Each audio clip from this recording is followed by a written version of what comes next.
Can you all listen? First empire. Okay. See that till yesterday we have learned about Ashoka, right?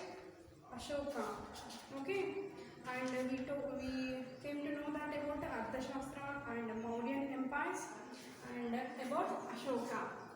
See, Ashoka is a unique ruler. Okay. A unique ruler. Yesterday we have discussed about Ashoka's war in Kalinga.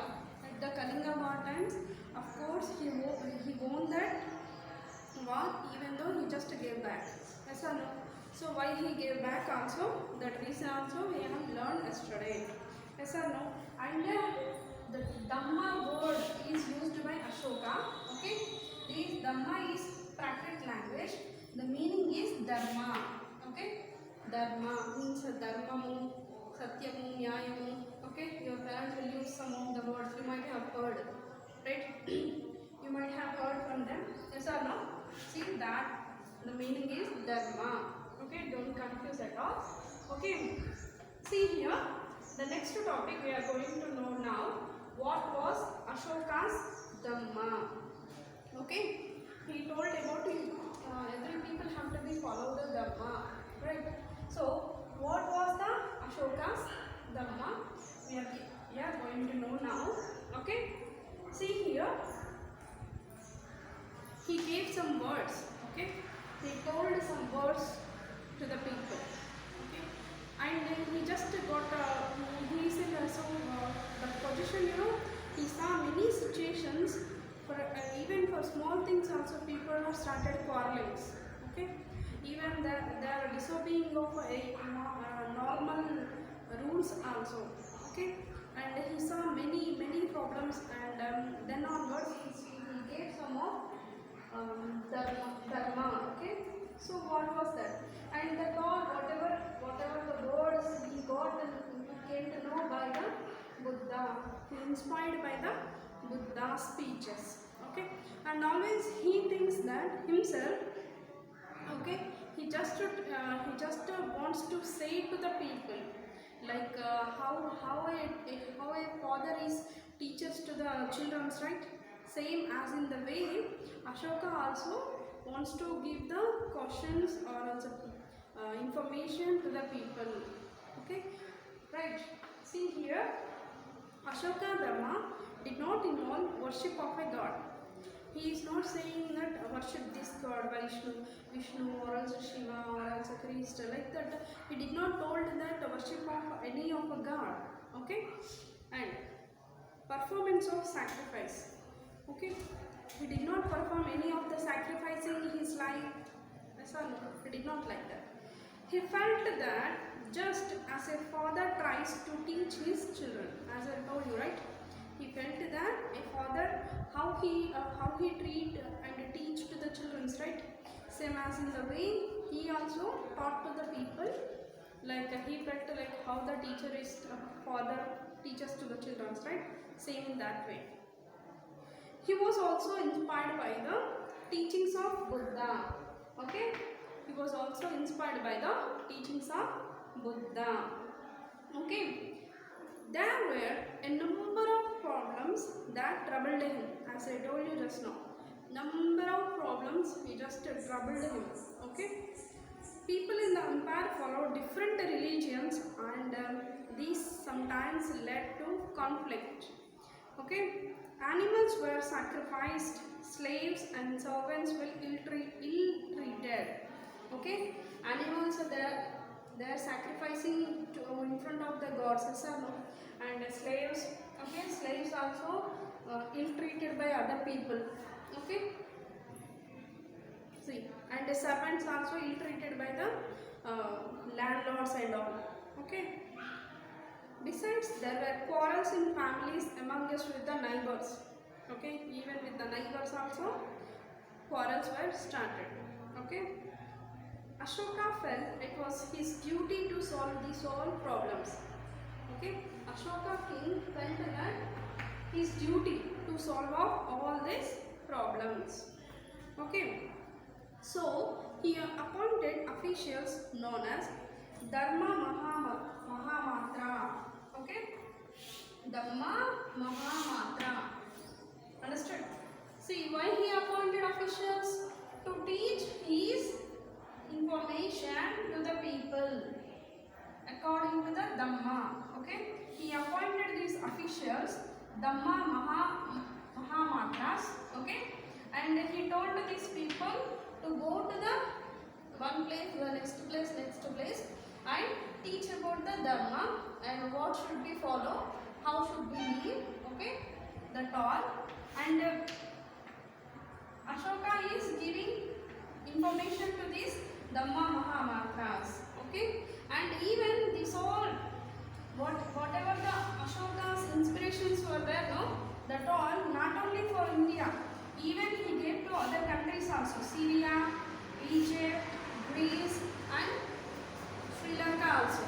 Okay, see, known as Dhamma Mahamatra, who went from place to place, as I told you now, teaching people about Dhamma. Okay. Besides, Ashoka got his message inscribed by rocks and pillars, instructing his officials. Okay. He gave the information. At that time, there were no books, right? There were no printed books. So he written his inscriptions, his words on the some of rocks and pillars. Okay. And he told that if who are illiterate people, no, in front of them you go and read. Like that, he gave the orders to the Dhamma Mahamatras. Understood? See, Ashoka also sent a message to spread ideas, Dhamma, to other lands. As I told you, he gave the information to Dharma about Dharma teachings to the Syria, Egypt, Greece, and to the Sri Lanka, to other countries also. Understood? Here in the box they gave Ashoka's message to his subject. Okay? Ashoka gave a message about this subject. People perform a variety of rituals when they fall ill, when their children get married, when children are born, when they go on a journey. These rituals are not useful. If instead people observe other practices, these would be more fruitful. What are other practices? See, he is saying that people perform in the rituals at the marriages or else any people were ill. Okay, they'll follow what when the children were born and even they go on a journey. Okay, they'll follow many rituals. Even sometimes they'll sacrifice animals also in front of the god in the name of the rituals. Yes or no? Now Ashoka is saying that no need of following of that all. Okay, instead of people observe other practices. Instead of this all, people can go others objects. What are the other objects? See, they are being gentle with slaves and servants, respecting one's elders, treating all creatures with compassion, giving gifts to Brahmins and monks. See, instead of following all these rituals in all cases, okay, the other objects should be followed. Who told this all? Ashoka. Then what are the other objects? Giving gifts to the Brahmins and monks, and treating properly to the slaves and servants. Okay, we should not be ill-treat for them. Okay, somebody insulting them. Okay, somebody feels like that who are the slaves and servants will work, no? For them, they will insult. Yes or no? So, should not insult them, and one should respect the others' opinions and others' living atmosphere, everything. Okay, once people the respect of other persons, obviously he is getting also some of the respect. Okay, and being gentle with the slaves. Okay, and it is wrong to praise one's own religion or to criticize other religions. Yes, this is correct. It's a wrong to praising of their own religion and criticizing of other religion people. Okay, it is a wrong way. Should not be praise of yours and should not be criticize of others. Okay, each one should respect the others religions. Yes, everybody have their own way. See, religions, it depends on themselves, they can be followers or no.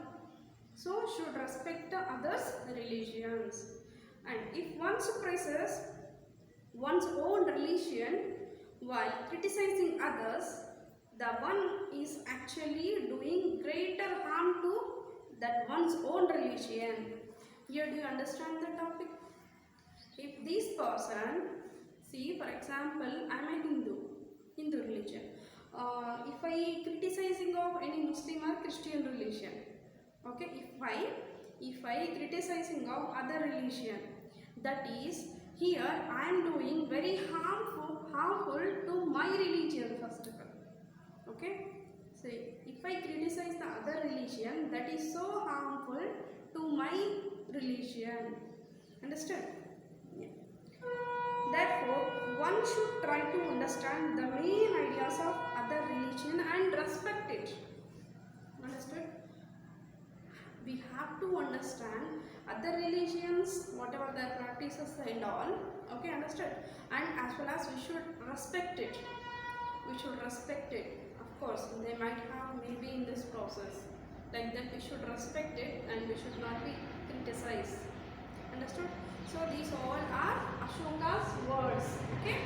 Ashoka's message. Understood? Next, kingdoms and empires in the Deccan. Okay? Kingdoms and empires in the Deccan times.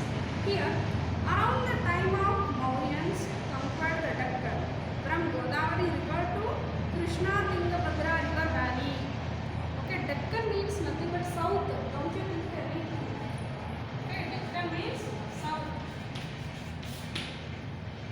Okay, see, kingdoms and empires in the Deccan. South side, kingdoms and empires. Okay, see, Mauryans conquered the Deccan place from Godavari rivers to Tungabhadra river valley place. Large part of the region had developed village settlements. Okay, in that large part of the place, village settlements. Understood? Okay, and small towns in which iron tools and other items were made and sold. Okay, small towns were there, settlements, small towns. Okay, here iron materials were sold. Even gold mines also available in some villages. Okay, gold mines, gold ornaments also they are making in their villages. In some areas they also mined gold and made ornaments. Yes. However, most of other areas must have been forest with hunters, gatherers, herders living in small settlements. In some other areas, herders, forest people, okay, hunters, gatherers were lived. Okay, probably each of these areas was inhabited mainly by a group of people closely related to each other. Okay, through birth and marriage. That term we are calling as clans. Understood? See, what is clans meaning? You know, group of people living together from the birth to the marriage. That we are calling as clans. That means some of the group of people live in some place. Okay, they are born there and they marry from that place. Marry from that place to women only. Okay, and they will be here only for their total life. Even their children also will be married here. Here the persons only. Okay, like that. That we are calling as clans. Clans is nothing but a group of people living at a place. Okay, and closely related to each other through birth and marriage. Such groups are called what? Clans. Okay, such groups are called clans. So in these clans only, okay, one of the family member will be treated as a headman. As Bones of Atlas we may heard, right? See, like that. Okay, see, one of the person behaves like a headman to all that area. Okay, and gradually these headman became a small kings. He started ruling on that area. Okay, he started ruling and conquered if beside of that clans also, and he became a small king. Okay, headman became small king. Such groups are called clans. Some important persons among these clans may have emerged as a powerful headman, as I told you.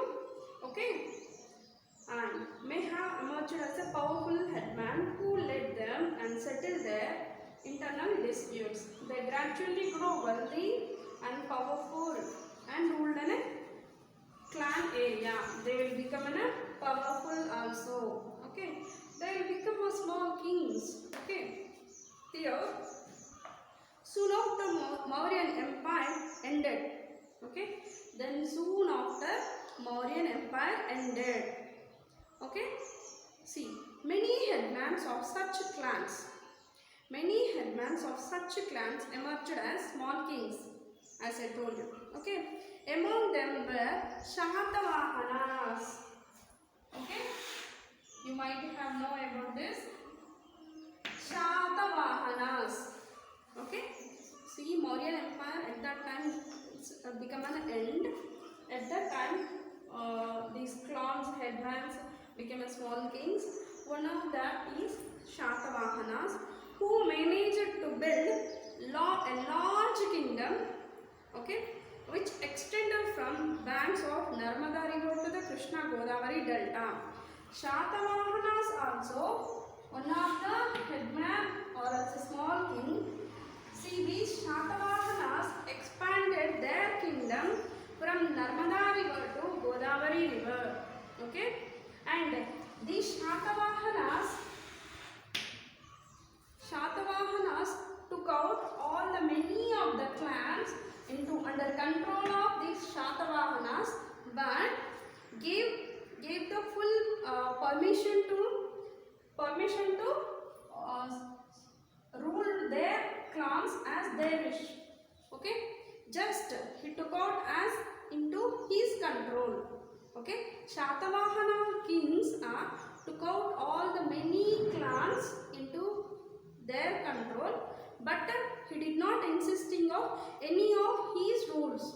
Okay, he did not insist of any of Shatavahana's rules. Okay, as the wish of the clan's headman. Okay, they are ruling their place. Okay, see, the most important Shatavahana king were Gautami Putra Shatakarni. Okay, main important of Shatavahana king, who is Gautami Putra Shatakarni. Okay, and Vasishtiputra Pulumavi and Ejjanasri Shatakarni. Around 200 to 2000 years they were ruled Shatavahanas. Okay, and they were made Dhanyakanta also at the Amaravati place. Okay, at that time also in that south side Amaravati is a capital, and now the present AP also have the capital of Amaravati. Yes or no? So Amaravati is a place of old capital for the Shatavahanas kingdom. Okay, so they built what Dhanyakanta. Okay, Dhanyakataka. Dhanyakataka. It's nothing but a food storage areas. Okay, Dhanyakataka. They were built. Where they built? On the bank of river Krishna near Amaravati. Okay, and Amaravati is what? Their capital. Whose capital? Shatavahana's capital. Understood?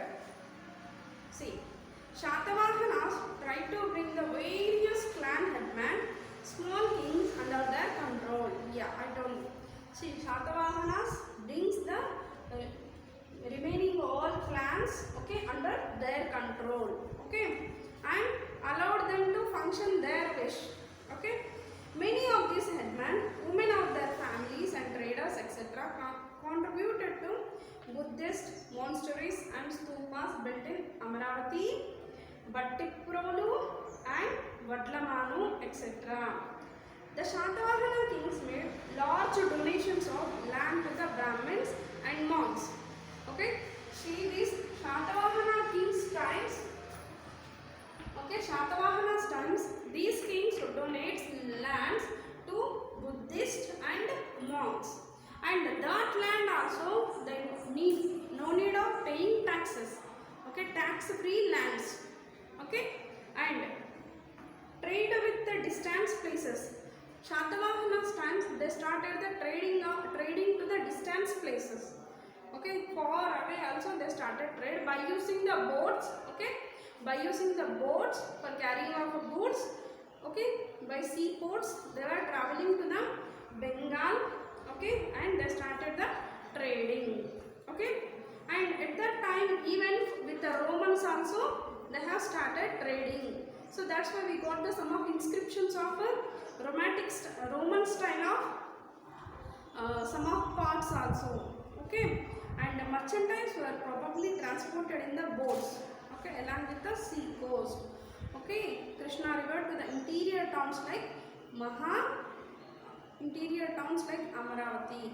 At that time also Amaravati is a town. Okay, and see here Kotilingala in Shatavahana times. Okay, excuse me, Kotilingala.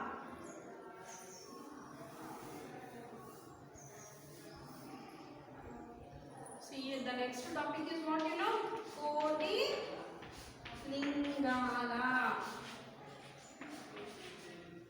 in Shatavahana times.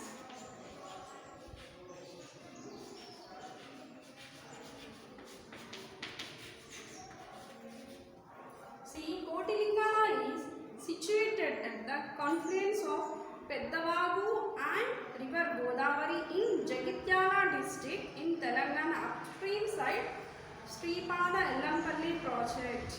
Okay, so where it is? It is in Telangana, Kotilingala, okay, in Jagatyala district, and it is near to the Sripada project, Sripada Ellampalli project. Okay, it was the capital of Asmaka Janapada. See, in the earlier chapter, you have studied about the 16 Mahajanapadas, right? So in that, one of the Mahajanapada is what? Asmaka. Okay. See, it was the capital of Asmaka Janapada. Okay. Kotilingala is one of the capital to the Asmaka. Okay. Asmaka is what? One of the Mahajanapada. Okay. See, it was the first capital city of Shatavahana's dynasty. Okay, Kotilingala is first capital city in the Shatavahana's dynasty.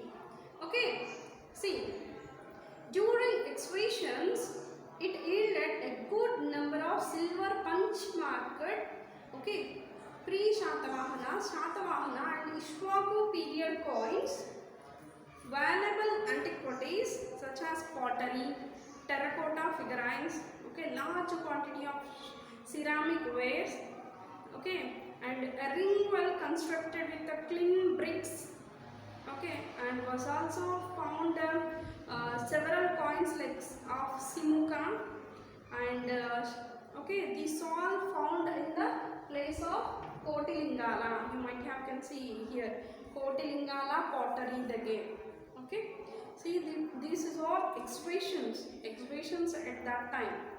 Okay, and see those of the other earlier rooms like Kanha, Shatakarni were found. It had a mud fort with several gates and watchtowers on 4 corners. At that time, mud fort with the built by mud fort, and it's having of pillars. Okay, with several gates and watch the towers of 4 corners. 4 corners also they have the watching towers, and built with this fort is built with mud. Actually, forts are built by strong stones, sir.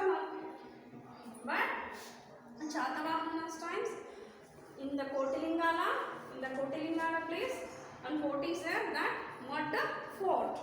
Okay, see. Besides Kotilingala stupas, viharas, okay, chaityas of Buddhist monks are founded. Panigiri, Nelakondapalli, Kondapur, Dulikata, Peddabankur, okay, Kisargutta in Telangana state. Okay, not only in Kotilingala, these many all the places also. Okay, these many all the places also. Some of the inscriptions we may can found. Which places? Panigiri, Nelakondapalli, Kondapur, Dulikata, Peddabankur and Kisargutta. Kisargutta, it's having a big Hanuman temple. It is a famous, means it's a landmark in the Hyderabad. Okay. Okay. See here, you may can look at in the figures. Okay, Gautami Putra Shatakarni portrait on coins.